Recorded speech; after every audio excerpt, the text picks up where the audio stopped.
inside the vector, any girl in the world you can get next to. Have her in curls or laid back in sweats. Being on stage, collecting those checks. Everything got a price, that's right. What would you give to spend a day in the life? Platinum and ice, champagne flutes. Damn, that sound nice. What it sound like. Good afternoon, everyone. It is Chris M here talking to you from the School of Struggle. It is a beautiful Thursday afternoon in Sydney, Australia, and I'm so happy to be speaking with you guys again today. I hope you enjoyed the last podcast I did on my tips for never settling and getting exactly what you want out of life too. So it is with pleasure I bring to you a guest of mine today who has never settled, and he's actually got exactly where he's wanted to be. He is an Australian television heartthrob, businessman, kickboxer, and capoeirista. He's from Sydney, Australia, but he's descended from the Lebanese gods themselves. You might know him from such television shows as SBS's The Principal, which is where he got his first lead into it all. Doctor on Channel 9.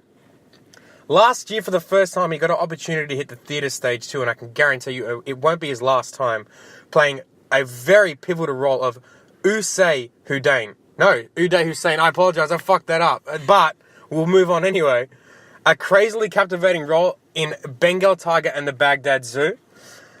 Most recently known for playing the heartthrob on Channel 9's television series, Here Come the Habibs. Well on his way to becoming an Australian, if not worldwide icon, currently working on a lead role in a movie at the moment. One of the people that I hold extremely close and dearly to my heart, the man whose whole life I will take credit for changing when I introduced him to almond piccolos. He is my pickle bro, Tyler De Nawi. What the fuck is up?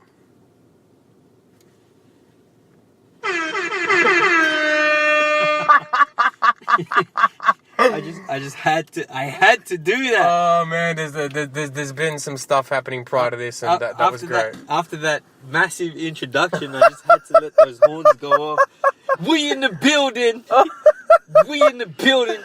Oh my man, so welcome. Thank you so much for taking the time to be on this today as well. Thanks for having me. Man, it was only a matter of time until I got you on in the first place anyway. So I just wanted to provide the world with the story of Tyler De Nawi, because to be fair, it's pretty fucking great. And the time has come, hasn't it? The time is here. It's time to be energetic and powerful and vivacious. Vivacious, yeah. We just watched Diddy today. Man, if you haven't seen that video yet, check it out. Man, jump on Diddy's Instagram and watch him at the front of his house saying, if he said he felt cute today, it would be an understatement, right? Right. It would be an understatement. And for him to say that, he would be devaluing himself. So the things he said about himself, he was cute, powerful, excellent. But today, it's a different story. It's about us, right? Yeah, of course. I look up to inspiration with Diddy, you know what I mean? So of course I'm going to talk about that. He's inspiring, but today we're going to try and inspire you.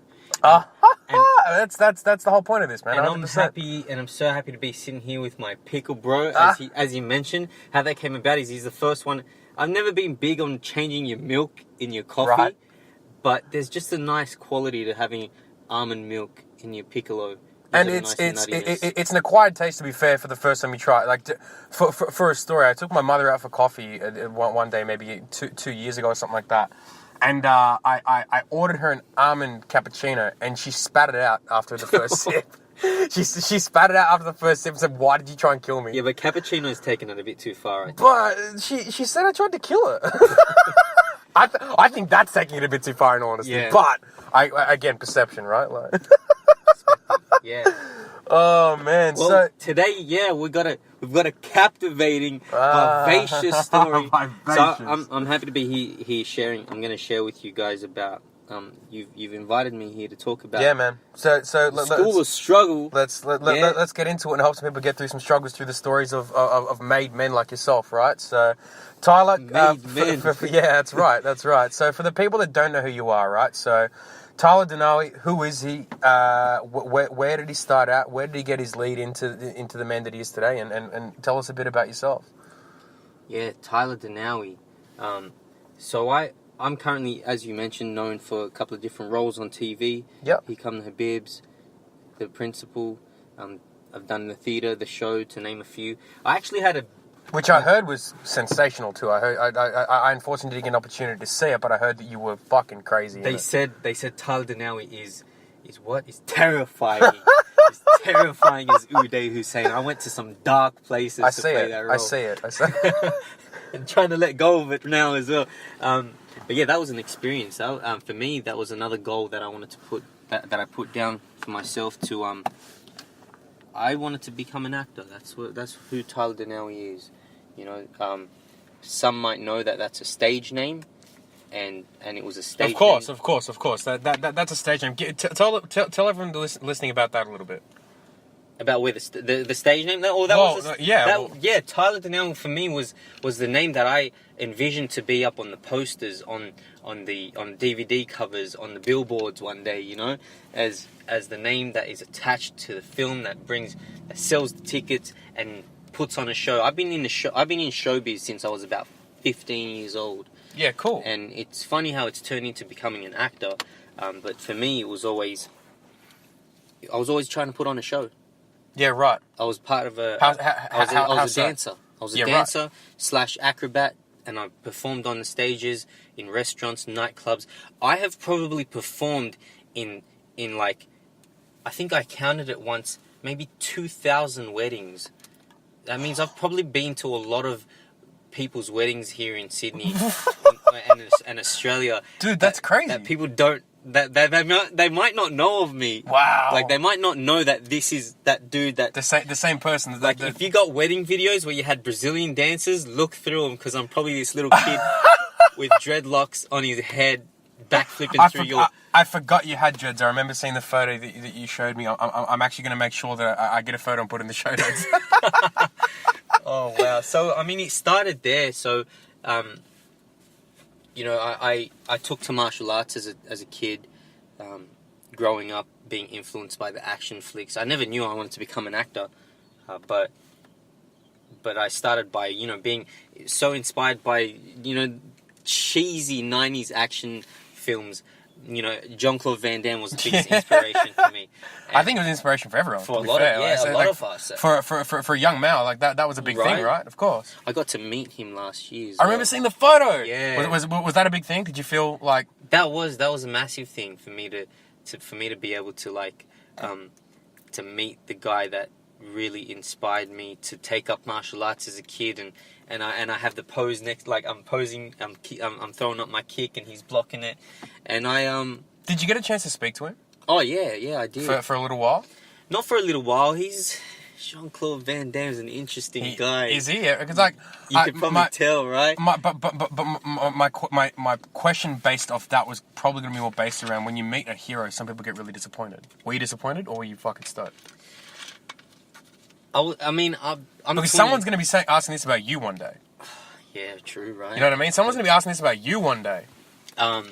If they aren't already. I was half... Because I met the day I met you, I was just like, wow, girl. Stop it. So, I mean, I was half let down, but... let down, but at the same time... Why?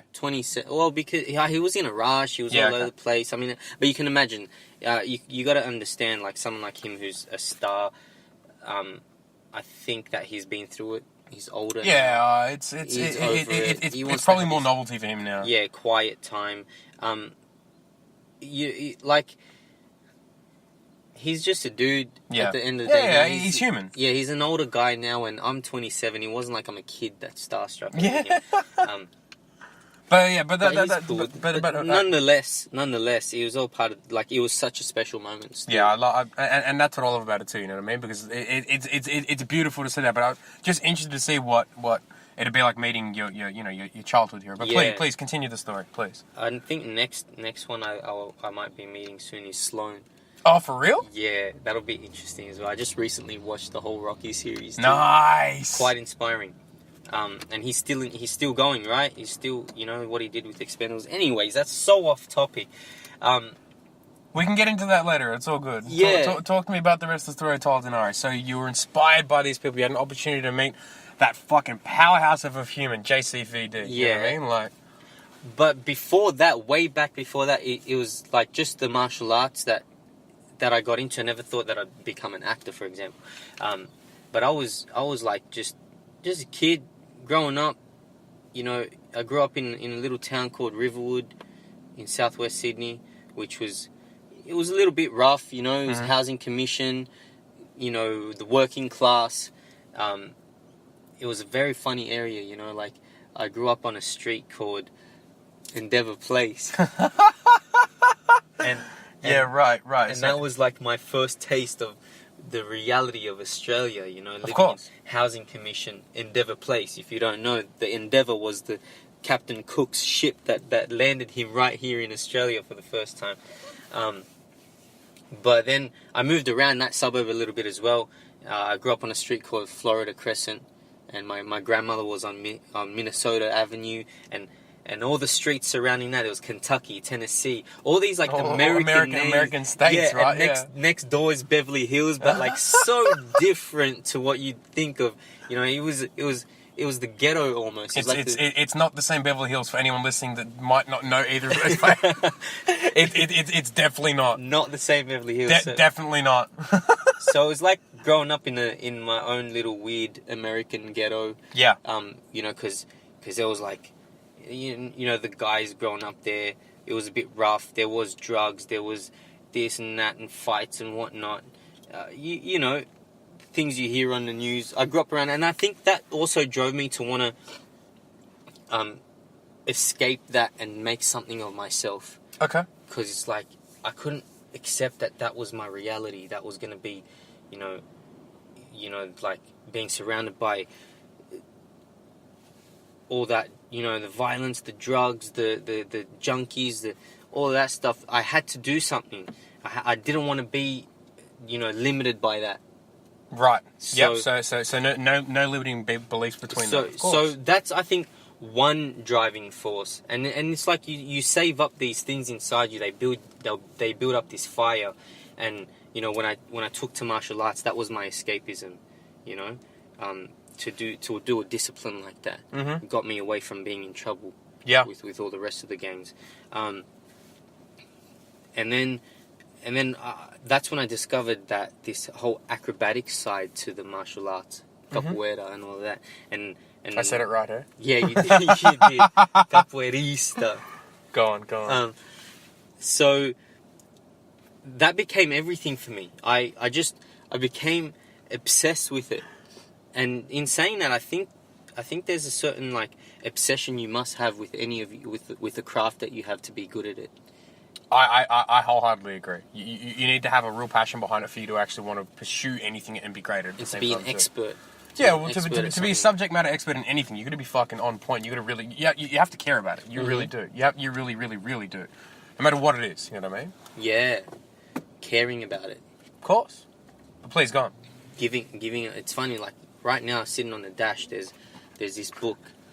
Did I write it? No. It should have been written by you. Yeah, should have. The Art of Not Giving a Fuck. Yeah, you can't swear on here. Shit, where are those air horns at? Which funny, no, in terms of that book, it's the art of not giving a fuck, but it's really, in essence, it's about giving a fuck about the right things. Correct. So, yeah, you really should care about what it is that you want to do and not care about the other stuff. Correct. So, I put all my care into this craft of capoeira and acrobatics, which really drove me to become an expert at it. Yep. And the dream was to become an acrobat on the stages touring the world. And I've performed all around Sydney, as I said, and I've travelled to China, I've travelled to the South Pacific. All for the performing. Wow, performing, that's sensational. Yeah, and it was like a dream. Experience, man. That's an experience of a lifetime to be doing that just for dancing. Fuck, yeah, right? And like, which led me to just be curious about the next thing and the next thing, and that's where I discovered parkour as well. That shit's crazy. Oh yeah. And I've watched a few videos on YouTube and whatever else comes up on TV because they use it a lot in advertising now too. Yeah. Shit's fucking crazy. Red Bull. Yeah, Red Bull are the kings of content creation for like they've got competitions all the crazy now, sports and stuff, and, right? And I'm not gonna lie, man, I'm scared of that shit now too. Though it's been a while since I've practiced some parkour, but it's about facing your fears. Because it's dangerous too, of course. Yeah, like there's these kind of metaphors behind the physical, you know. The physical is big on the mental, and I think the acrobatics for me was that too. Yep. It's like to be able to to run down a straight line and tumble and backflip and defy gravity and whatnot, is it takes the discipline and determination and practice and habit to be able to achieve that. Correct. And I think that is what really drove in the mental ability to be able to achieve other things later, and to be able to face the fear, to be able to, you know, like, for example, when we're doing parkour and training parkour, like, one of my first scariest experiences with that was climbing like a 6th-floor car park from the outside with nothing, hanging on to nothing. So, Wow. no, you can do it. It's all right. You know, like, just keep going. Just don't look down, and when you have no other choice but to climb up, and you're 6 floors up on the outside of this building. Would you say that's one of the scariest things you ever do in your life? You know what? That was, but I've also. Sorry, off topic, because that's really interesting. It was really scary. Yeah, that's one of the scariest things I think I've done. But also, Other than you know what's scarier? Virtual reality, man. You want to talk marketing? VR. Virtual reality and anything within that space. So virtual reality and audio is where things are going. This is way off topic, but it's so true. I went to this place And visual augmentation is the other word for it too, because you can actually, like, if just based, we were talking about raps before, right? Yeah. Go watch Nas's new stuff on his Instagram. It's all cartoon. Really? Yeah, bro. It's all I'm cartoon. gonna check this out. Because like that's you can create whatever the hell you want through that. Mm. And it's like we've gone back. So you say augmented reality? Augmented reality. That's correct. I've seen a few.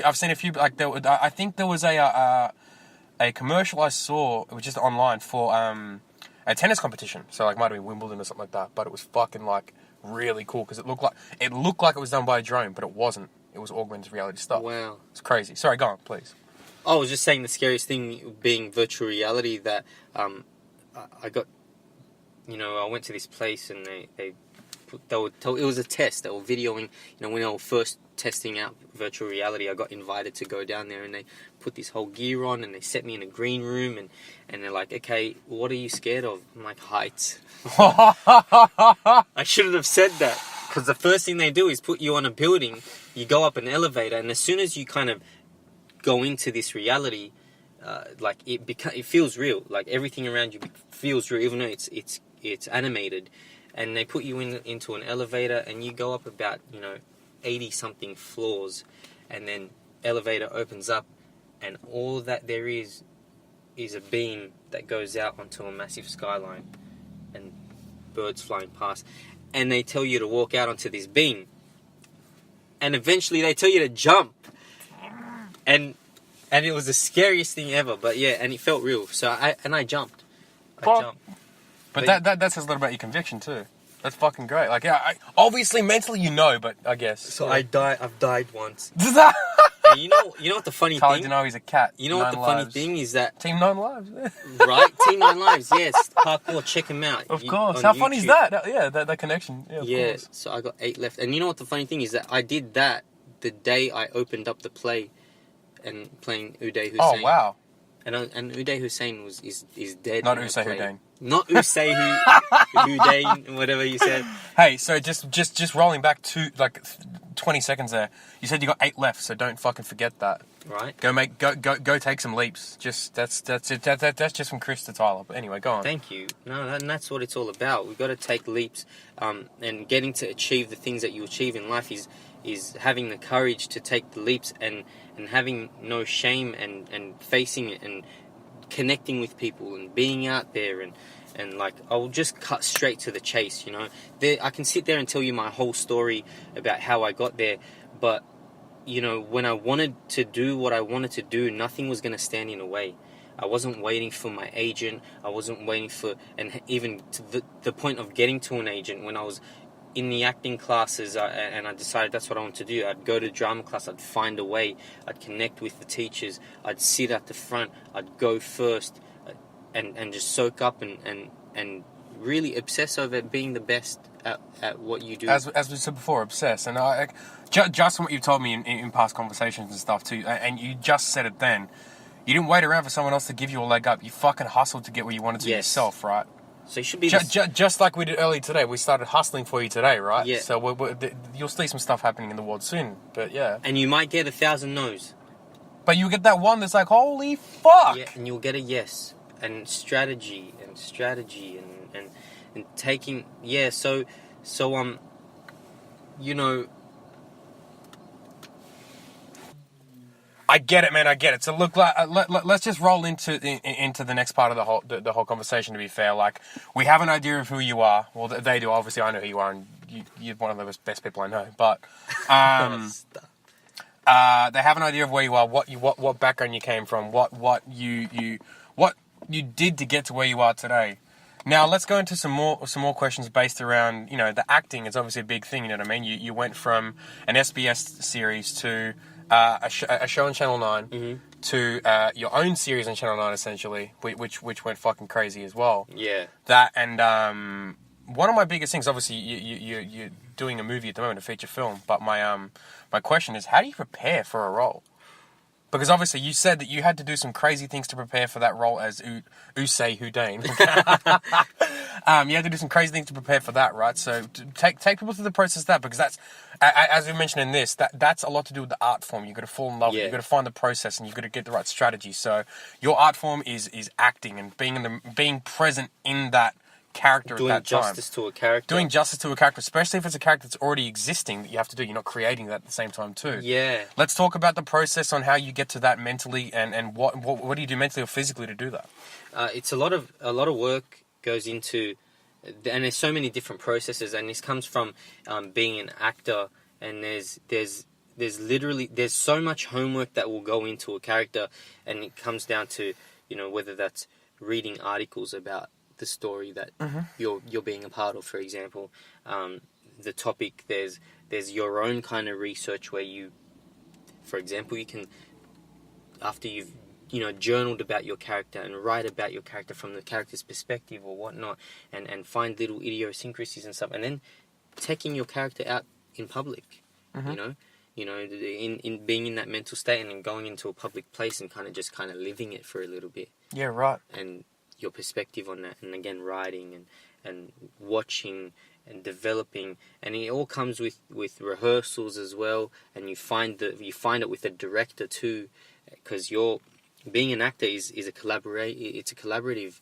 art form as well. Yeah. There's a director involved, there's a cinematographer involved, there's other characters involved, and your work with them, your rehearsals with them, the time that you take to discover these things, and you do all this homework, and you read, and you write, and you watch, and you listen, and you try a lot. It's a lot of play, it's a lot of practice, it's a lot of, and then with everything that you've also learnt in terms of the craft and the art of conversation, for example, and the art of being in a scene or delivering a monologue or speech, etc., then you kind of like throw all that homework away, and you be present in that moment once you're doing it. And that's pretty much what it takes to prepare for a role. So it'd be pretty taxing, I imagine, too, right? Yeah, I mean, you have to be committed. Like for this time that I'm doing a role, like it becomes your life. Because you're in it at the moment now too, right? Yeah, I'm doing it right now. You're in rehearsals right now. I've been rehearsing for for the last 2 weeks, almost 7 days a week.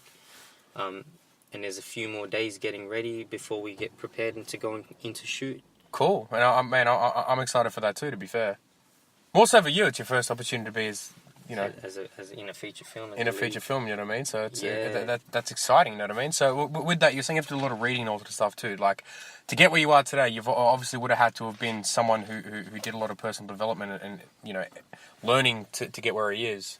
Do you read a lot? You said you did. Yeah, and to becoming an actor is like, and when I decided to do that and to land my first opportunity and stuff like that, I literally cut all distractions out of my life. Yeah. And I had to really question who it is that I want to become in my life. Yeah. And what I want to do, and start manifesting.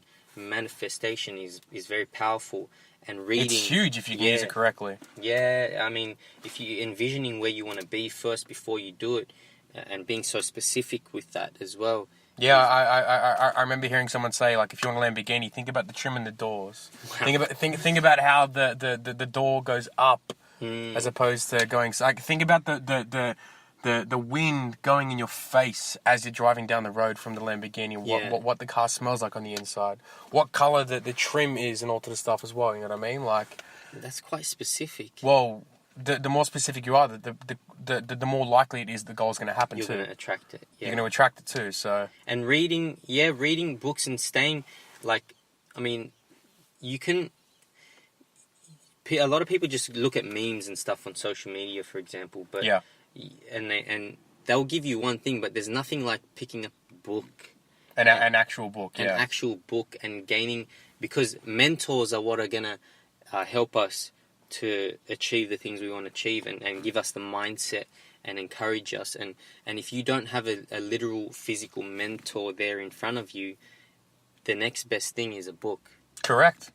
And there are books that are on everything you need to know. And I think that books are supposed to be used, you know, as a constant habit in our life.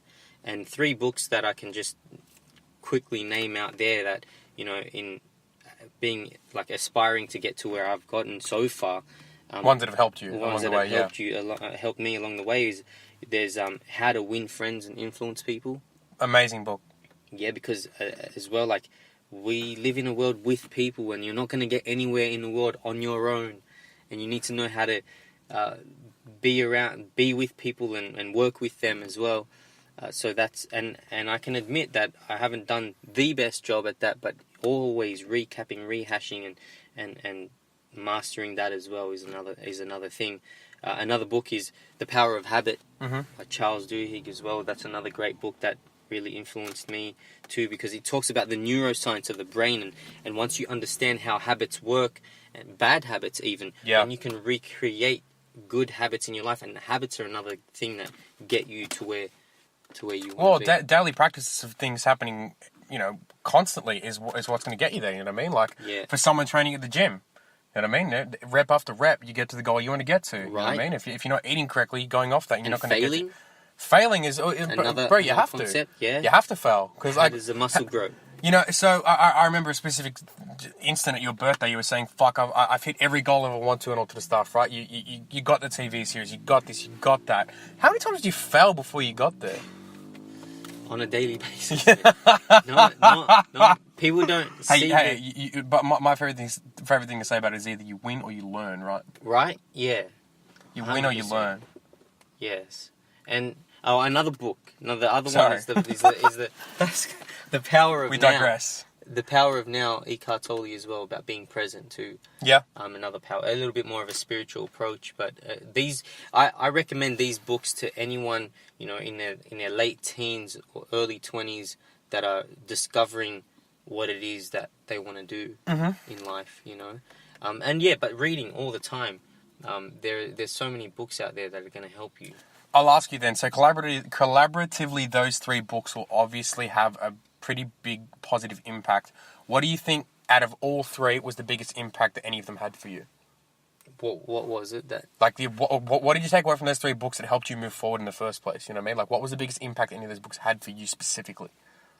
I think The Power of Habit really stood out to me, that how you have the power to literally create your own reality in life, you know, and really shaping the way your day looks. Because if the way your day, like daily wins, you know. Yeah, I'm on a winning streak at the moment, man. I can't. I'm not trying to lose. So. Right, and I think something that you stress all the time is, like, you know, you can only do, you know, tick off 5 big tasks in your day. Yeah, man. Yeah, if you try and do any more, you're going to burn yourself out more than anything else. And that's where you get to the expectation of, fuck, I tried to do 55, but I only got like 12 done. Obviously, you fucking shot well over that 5 in the first place, but you didn't hit 55, so like, fuck, I'm a failure. But if you do those 3 every day, or 3 or 4 every day, you've won. And it doesn't mean you're going to get any further, or it doesn't mean it's going to take you away any further from your goal. You're still getting there. Yeah. Like, what a quote that I was speaking with a friend about, and he brought to mind recently was, you underestimate what you can do in a month, but you overestimate what you can do in this. So overestimate what you can do in a month, but underestimate what you can do in a year. Yeah. You know what I mean? So with that, if you hit those 5 things off a day, or if you only hit 4, whatever it is, you will guaranteed be 10 times further ahead of where you're going to be in the first place anyway. So Yeah. don't get disheartened by that either. Yeah, and it's like there's all these strategies and there's all these, ways of moving forward, but it's not to say that, like, life as well isn't going to throw curveballs at you. Daily! And people aren't going to say things to you that are going to try to chop. People will try to cut you down all the time with their words, and Of course. and with the, even your closest people to you are going to somehow stand in the way, but you cannot let that happen. You cannot let that happen. And finding your why, like, why are you doing what you do? Why do you do what you do? Why do I do what Yeah. I do? Because I believe that we can together change the world, raise the frequency together, and to enlighten people, to inspire people, to just by simply putting a smile on their face. Man, smiling at someone you walk past someone in the street is fucking powerful. Like, as silly as that sounds, it really is. But stuff like this, the podcast, but this helps because it generally helps people go through things that they haven't known that they could get through as well, and seeing other people and, as mentioned, made people that can. But man, that's my goal as well. But for you, man, you have a leverage that you can do that in such a big scale too. You know what I mean? So putting a smile on someone's face is huge. Yeah, teaching them something. Teach them. We've all got to learn something from each other. We've all got something to learn from each other, and we're living in a world together. And but at the end of the day, like, you just create your own reality and don't let anyone stand in the way of that. 100%. I definitely couldn't agree more by any means. Sorry, Tyler's laughing at me. I don't know why. But so I'm gonna ask, right? So with all the fame, with everything you've gone through, all of the stuff, there's gonna be a dark side, right? Have you experienced any? Yeah. Yeah. So Yeah, what's even before? And the only reason I ask this is because the average person will go through the dark side and all of the stuff too. But I just assume that it would be. I don't like. We're no, like, anyone who's, you'd say whatever you want to say, like, on TV famous or whatever it may be, however you see it. But anyone that's got any kind of success probably went through a dark side before getting there. Correct. And it won't stop. That's the duality of life always. And being an actor is what's taught me that as well. It's like acting is not always fun, man. It's not always fun. Like, you don't grow. People don't grow, and life doesn't, like, evolve through laughing and through, we got to go through pain too. Well, if you don't have the pain, you can't appreciate the good times anyway, right? Exactly. So, and that's 150% true as well. And don't laugh at me that time. like, we got there are laughing again. tragedies in life, and and acting is about the journey into yourself and into the human condition and moving. It's not always pretty, so there is that dark side always that comes with it, and the duality of life. So how do you deal with it? Still trying to. Still trying to. Oh, And fuck no, but it's true, of course. Yeah. I mean, you're like by having that thing that gets you out of your bed every day, though, why you do it is, if you find your purpose, that's what's gonna. If the reason why you do what you do is big enough, that's what's gonna get you up every day in the morning. Correct. And having gratitude. Oh, I think that's the thing I've harped on multiple times in previous podcasts, and even just in my own daily life when I speak to people. Yeah. I think I've got 5 people at the moment that I'm going through text battles with every day, saying, just send me 3 things you're grateful for. 3 things you're grateful for, yeah. and writing them down every night before you sleep is a good thing. I was told a strategy at morning as well, so you go off on Oh, really? Yeah, man. So that way you automatically you're happy the second you wake up. You know what I mean? So There's a that quote. and doing what Diddy did, man. The positive affirmations to yourself. At the Your inner monologue. Your inner monologue is so important, man, isn't it? It's huge. It's huge. You can be your best friend or your worst enemy. And I see it happen constantly. You know what I mean? So, and I think that's one thing that is one of the best things you can do. So I got a question for you, right? Yeah. So on that, at your peak, when you thought you were killing it, a line, it could be now, it could be in the past, whenever it is, and all this stuff. What are you saying to yourself? To say that I'm cute is an understatement. But it's all of that, man. It's love. It's loving yourself. 100%. It's saying, yeah, I'm great. I'm sexy. I'm beautiful. I'm I'm a fucking king. I'm a king. Yeah, man. I'm a king. And to be fair, this is a strategy that anyone can use. I probably wouldn't say I'm a king if I'm a female, but I might say a queen, you know what I mean? But You can be a bit of a queen. Well, man, it depends. You know, if I haven't eaten in long enough, I could probably be a bit of a queen, you know what I mean? But I feel like that is such a powerful thing that so many people don't unlock within themselves sometimes, and that's kind of scary, right? Mm-hmm. I think that's really, really, really, really scary, but it's good to know that other people... I wasn't always like this as well. Yeah. I had to get the shyness beat out of me by people sometimes. Right. Like, and that was through the teachers that I had in dance as well. Mm-hmm. Like, I was a shy kid, man. I grew up in a conservative background, and you know, I saw a lot growing up in where I grew up, but I was shy. I was, and you got like that's what you say. A lot of people haven't unlocked that in themselves. Correct. Because everyone has it. You just got to unlock it. There is something inside, so you got to unlock it, man. You got to unlock it. Otherwise,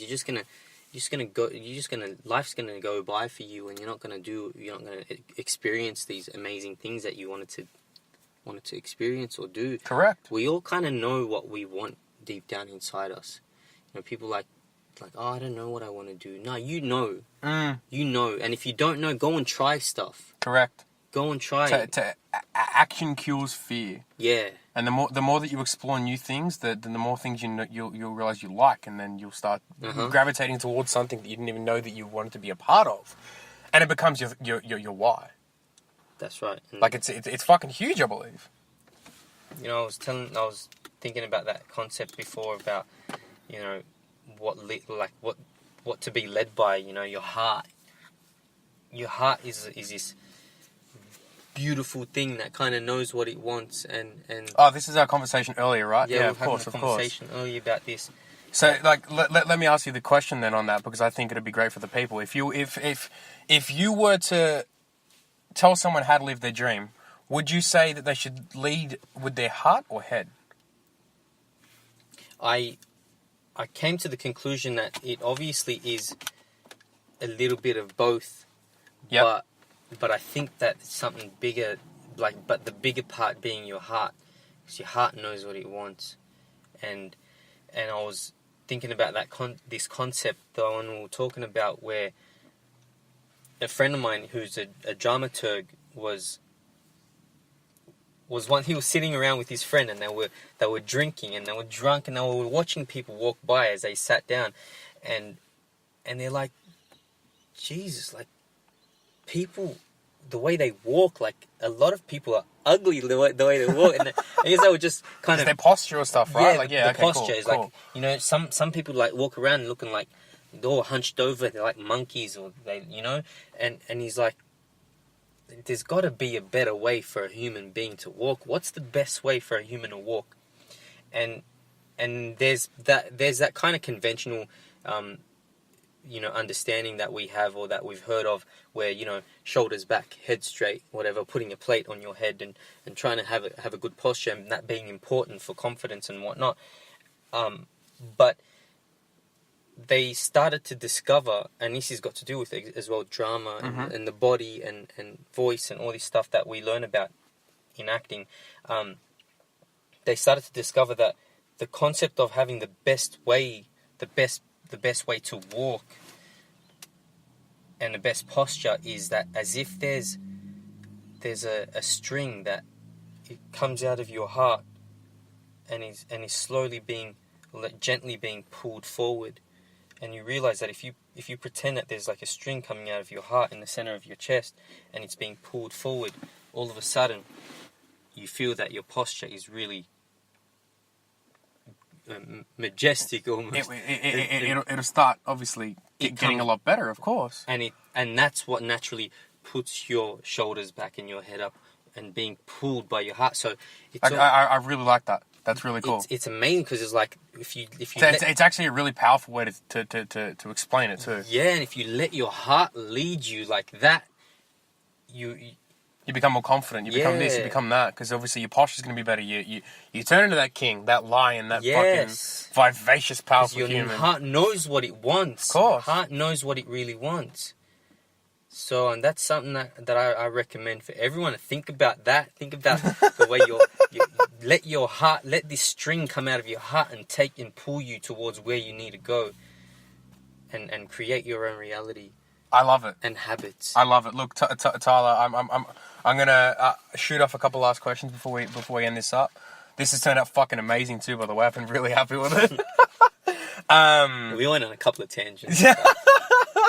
It's been a long road to get here. Let's put it that way, guys. Okay. I want to find.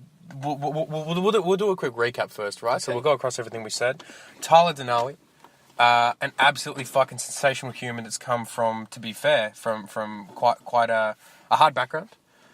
Taken everything out of it to see the good and see the amazing potential in himself through dance, capoeira.